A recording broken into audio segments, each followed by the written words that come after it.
Nagkalat nga kamakailan ng mga social media posts ng ilang sightings sa real-life couple na sina Janine Gutierrez at Jericho Rosales.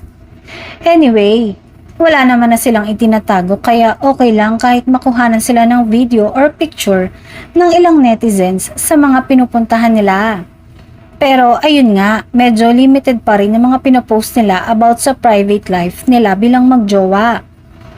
Samantala, kahit busy nga ang dalawa sa kanilang mga career, ay hindi sila nawawalan ng time para sa kanilang bonding. Ika nga ni Jericho, ay importante sa kanya ang time. Kahit na konting oras lang yon ay gusto niyang paglaanan nito dahil isa ito sa bumubuo sa kanilang matibay na relasyon. Hiling pa nga ng mga taga-suporta nila ay sana sila na talaga ang magkatuluyan at base na din sa mga nakikitang kilos, pagmamahal at lambingan ng dalawa in public. Halata namang mahal nila ang isa't isa kaya't mukhang hindi malabong sila na talaga para sa isa't isa.